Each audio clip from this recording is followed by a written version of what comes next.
8월 8일 목요일 에바다교회 오늘은 여는 말씀 함께 나누겠습니다. 사도신경으로 신앙 고백 드리겠습니다. 나는 전능하신 아버지 하나님 천지의 창조주를 믿습니다. 나는 그의 유일하신 아들 우리 주 예수 그리스도를 믿습니다. 그는 성령으로 잉태되어 동정녀 마리아에게서 나시고 본디오 빌라도에게 고난을 받아 십자가에 못 박혀 죽으시고 장사된 지 사흘 만에 죽은 자 가운데서 다시 살아나셨으며 하늘에 오르시어 전능하신 아버지 하나님 우편에 앉아 계시다가 거기로부터 살아있는 자와 죽은 자를 심판하러 오십니다. 나는 성령을 믿으며 거룩한 공교회와 성도의 교제와 죄를 용서받는 것과 몸의 부활과 영생을 믿습니다. 아멘.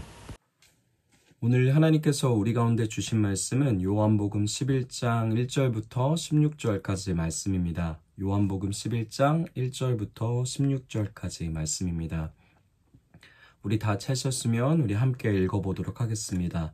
어떤 병자가 있으니 이는 마리아와 그 자매 마르다의 마을 베다니에 사는 나사로라. 이 마리아는 향유를 주께 붓고 머리털로 주의 발을 닦던 자요. 병든 나사로는 그의 오라버니더라.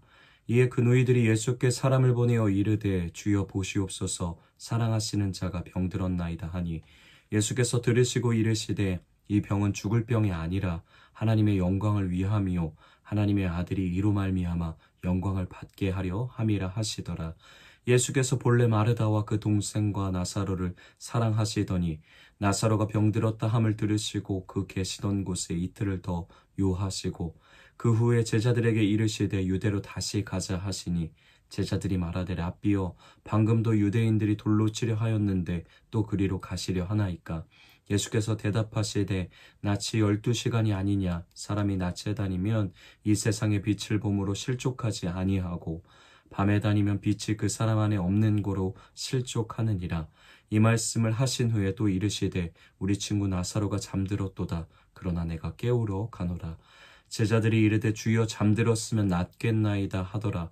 예수는 그의 죽음을 가리켜 말씀하신 것이나 그들은 잠들어 쉬는 것을 가리켜 말씀하심인 줄 생각하는지라.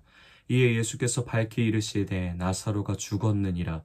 내가 거기 있지 아니한 것을 너희를 위하여 기뻐하노니 이는 너희로 믿게 하려 함이라. 그러나 그에게로 가자 하시니 디두모라고도 하는 도마가 다른 제자들에게 말하되 우리도 주와 함께 죽으러 가자 하니라. 아멘. 오늘 말씀은 우리가 너무 잘 알고 있는 나사로를 중심으로 한 이야기입니다. 요한복음은 이제 전반부에 대한 이야기를 마무리해 가고 11장을 기점으로 후반부로 돌입하게 되는데요.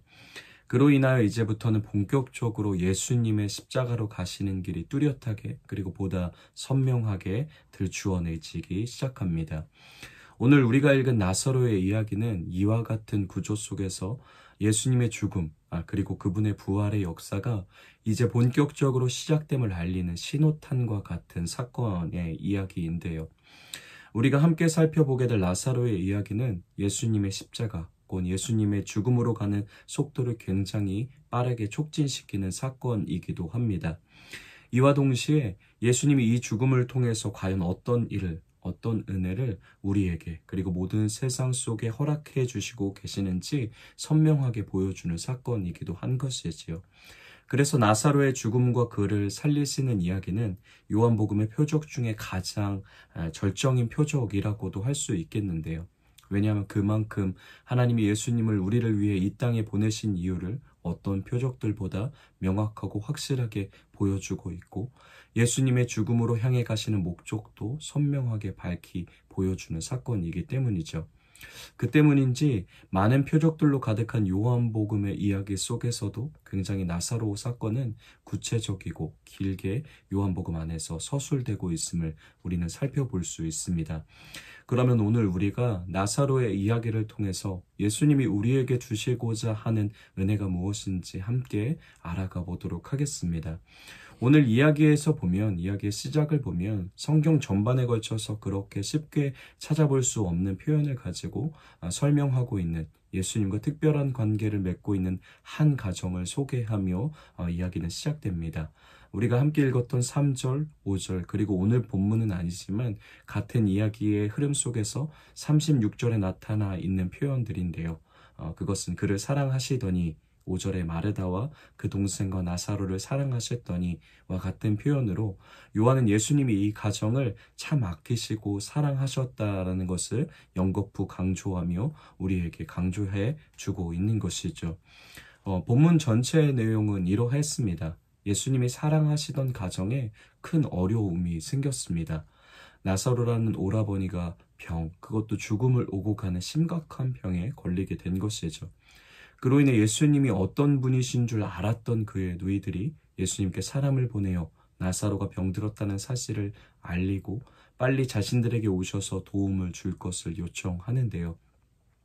예수님이 촉각을 다투어 한시라도 빨리 오셔서 또 오시길 바라며 간곡한 간절함을 담아 마치 예수님께 기도하듯 사람을 보내어 요청하고 있는 것이죠. 그리고 그 기도와 요청이 4절에 보면 드디어 예수님께 닿게 됩니다.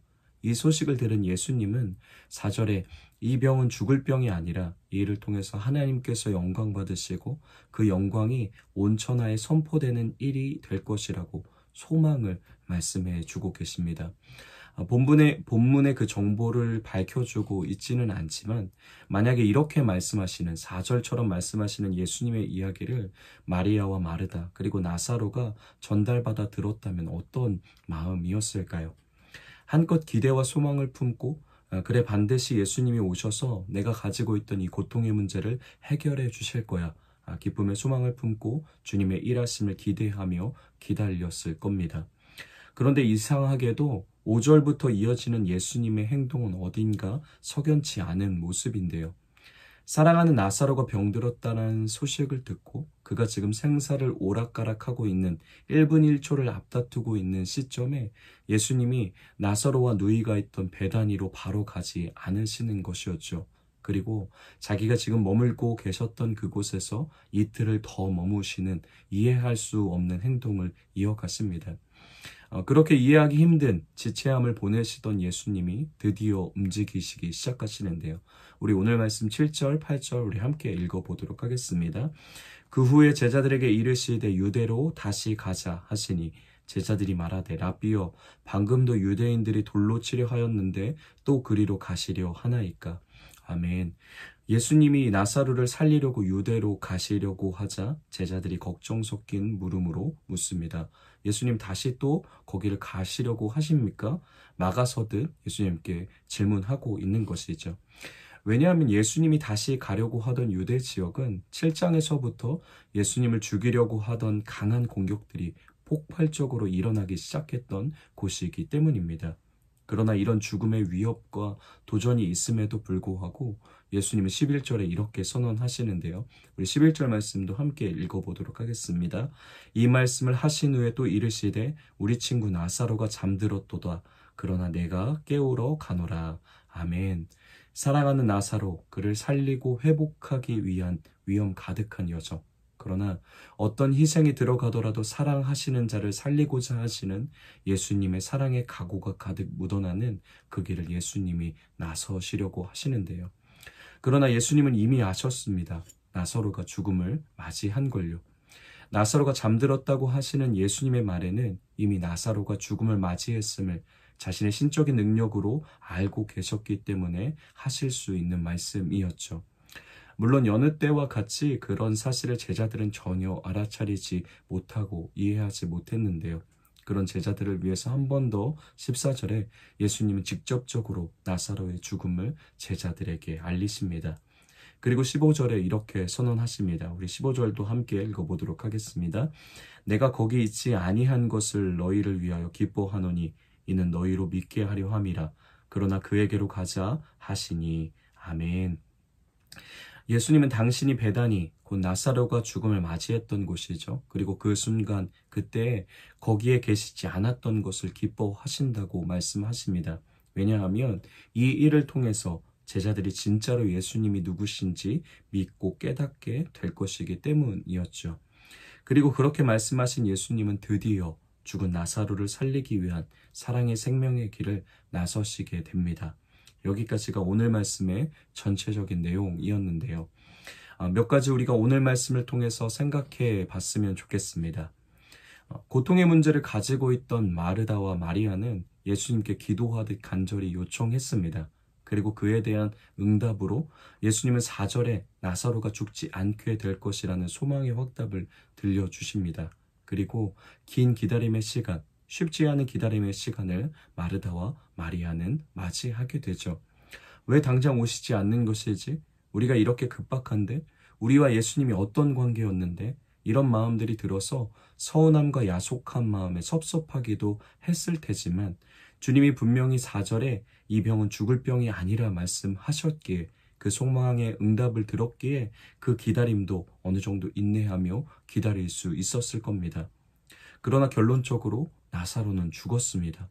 분명히 주님이 약속하셨는데, 나에게 분명하게 약속하셨는데, 분명히 응답받았는데 그 응답과 그리고 예상과 전혀 다른 결과를 마리아와 마르다 그리고 나사로는 경험했던 것이죠. 우리도 그럴 때가 있습니다. 간절히 기도한 우리의 기도에 확신으로 주님이 소망으로 확답해 주실 때가 있죠. 그리고 그 확답을 가지고 힘들지만 인내하며 기다림을 보내며 가집니다. 그런데 당장 그것과 다른 결과와 상황을 어쩌면 우리는 자주 맞이하게 되기도 하는 것이죠. 그러나 오늘 본문은 우리에게 이렇게 진리를 보여줍니다. 우리 주님이 우리가 기도하는 것보다 더 크고 놀라운 일들로 우리 삶을 하나하나 세밀하게 그리고 완전하게 인도하고 만져가신다는 사실을 우리에게 보여주고 있는 것이죠. 나의 기대와 다르지만 혹 나의 삶이 실패하여 끝나버린 것 같지만 주님에게는 끝날 때까지 끝난 것이 아닙니다. 당장 주님이 소망을 약속하신 것이 물거품이 된 것 같이 산산조각 난 것처럼 보이지만 그분은 그 약속을 반드시 이루시는 언약의 하나님, 신실하신 하나님임을 오늘 본문은 우리에게 보여주고 있는 것이죠. 혹 다 끝나버린 것 같은 죽음으로 모든 결말이 나버린 것 같은 내 삶과 내 신앙과 내 상황일지라도요. 그분은 그곳에서도 새로운 생명을 소생시킬 수 있는 능력의 하나님이십니다. 주님이 그것을 우리 삶 속에 보여주시고 그래서 우리로 하여금 상황이 아니라 죽음을 생명으로 바꾸실 수 있는 예수님에게 소망을 두도록 우리의 삶을 인도해 가시는 것이죠. 그 주님이 오늘도 우리의 삶을 실수 없이 만져가고 계십니다. 인도하고 계시며 이끌어가고 계십니다. 그 믿음으로 오늘도 주님을 바라볼 수 있는 하루가 되길 소망합니다. 한 가지 더 우리가 오늘 말씀 속에서 예수님의 모습 속에서 깨닫게 되는 가르침이 있는 것 같은데요. 그것은 믿음의 사람들이란 하나님을 진정으로 기쁘시게 하는 삶이란 하나님을 주어로 살아가는 사람들, 곧 주인이 바뀐 사람들임을 예수님의 모습 속에서 우리는 깨닫게 됩니다. 예수님은 나사로를 참 사랑하셨습니다. 오늘 본문에서 예수님이 너무나 그들을 사랑하신 것이 절절한 표현으로 드러나고 있는 것이죠. 물론 그 나사로와 마리아와 마르다를 향한 주님의 사랑은 우리를 향한 사랑이기도 합니다. 그런데 그렇게 사랑하는 사람이 간곡히 예수님께 간청하며 도와달라고, 나와 함께 해달라고 간절히 호소하는데요. 그리고 그것을 마음만 먹으면 얼마든지 도와줄 수 있는 능력을 예수님은 가지고 계신 분이셨습니다. 그러나 본문에서 보여주는 예수님은 자신의 마음이나 뜻이나 감정 그리고 상황에 휘둘려서 선택하시거나 결정하시거나 나아가는 분이 아님을 보여주고 있는 것이죠. 예수님의 선택과 행동을 결정하고 움직이는 척도는 오직 하나님의 때, 하나님의 뜻이었습니다. 철저히 하나님이 정한 때와 뜻을 따라 움직이시고 결정하시고 살아내시고 사역하시는 분이셨죠. 그리고 그 결과 오직 하나님만 영광 받으시는 일을 이루어내십니다. 오늘 하루 우리 모든 삶과 사역과 선택의 주어가 누구인지 말씀 앞에서 겸손히 점검해 볼 수 있길 소망합니다. 하나님의 자녀된 우리는 이제 우리의 신앙과 삶의 모든 결정과 선택을 오직 하나님의 뜻을 따라 하나님의 주권에 의해 움직여가는 사람임을 기억할 수 있는 하루가 되길 소망합니다. 우리의 모든 삶과 신앙이 아버지의 통치권 안에 있음을 철저히 인정할 수 있는 우리가 되길 원합니다. 그리고 잘 안 되지만 여전히 불쑥불쑥 내가 내 삶의 주인공인 척 살아가지만 그때마다 오늘 말씀의 예수님의 모습을 떠올리며 전능하신 하나님의 손에 우리의 모든 삶을 맡기고 그분의 음성에 귀를 기울이며 따라가는 삶을 살아내는 우리가 되길 원합니다. 그때 우리의 모든 삶을 통해 하나님의 영광의 일들을, 하나님이 영광 받으시는 일들을 이루어 가실 것입니다. 뿐만 아니라 이것이 나에게만 국한되어 있는 것이 아니라 우리와 함께하는 가정이, 교회와 일터와 세상이 우리의 삶을 통해 드러나는 하나님의 영광을 함께 보게 되는 그런 위대한 은혜의 일들을 주님이 오늘 하루 여러분의 삶 속에 이루어 가시길 간절히 예수님의 이름으로 축복합니다. 우리 말씀을 기억하며 이렇게 함께 기도하겠습니다. 오늘도 실수 없이 우리 삶을 인도하시는 주님께 모든 것을 믿음으로 맡겨드리며 주님의 인도하심을 따라 겸손히 따라가는 우리 되게 하소서라고 우리 말씀을 기억하며 우리 함께 같이 기도하겠습니다. 우리 가정을 위해서는 고통과 어려움의 상황보다는 신실하신 하나님께 소망과 시선을 두며 살아가는 가정 되게 하소서라고 우리 가정을 위해 기도하겠습니다.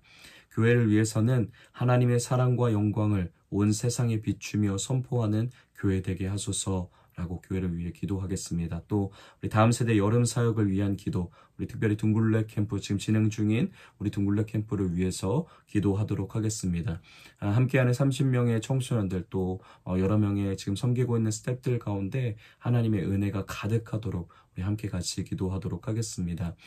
또 인도하시는 우리 이기영 목사님과 또 참여한 우리 송승환 청소년을 위해서도 하나님의 은혜가 또 하나님이 함께 하심이 가득할 수 있는 서로 하나 되어 함께 동거하고 함께 연합함이 얼마나 하나님 안에서 기쁘고 즐거운 일인지 마음껏 경험할 수 있도록 허락해달라고 우리 둥글레 프로젝트를 위해서 함께 기도하겠습니다. 또 우리 최청경 목사님 안식월을 위해서도 잊지 않고 계속해서 함께 중보하며 나아가도록 하겠습니다.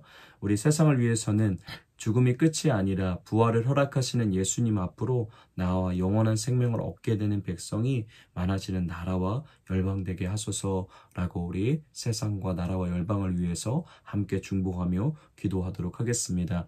우리 오늘 공동체 기도는 우리 김아랑 어린이를 위해서 우리 함께 같이 기도하겠는데요. 개인의 기도 제목, 지금처럼 건강하고 행복하게 자라길, 가정을 위한 기도 제목, 믿음으로 하나 되는 가정 되게, 우리 교회를 위한 기도 제목은 성도 한 사람 한 사람이 하나님의 선을 이루어 하나 되는 우리 한 사람 한 사람이 되길, 사회와 나라 온 세계를 위한 기도 제목은 모두가 행복한 세상이 되길. 이런 우리 김아랑 어린이의 기도 제목이 있는데 우리 오늘 하루 한 일을 생각하며 하나님의 마음으로 함께 중보하도록 하겠습니다. 또 함께 우리 김아랑 어린이를 기도할 때 우리 김동주 집사님과 우리 신가희 집사님의 가정을 또 함께 올려드리며 함께 주님의 마음으로 또 주님의 사랑이 가득하도록 주님의 은혜가 가득 부어져서 주님이 주인 되시는 그런 가정 될 수 있게 허락해달라고 우리 함께 중보하며 기도하도록 하겠습니다. 또 개인의 기도 제목, 또 가정과 교회와 세상과 열방을 위한 기도 제목 하나님의 마음으로 함께 간절히 기도하신 후에 각자의 자리에서 주기도문으로 모든 예배 마치도록 하겠습니다.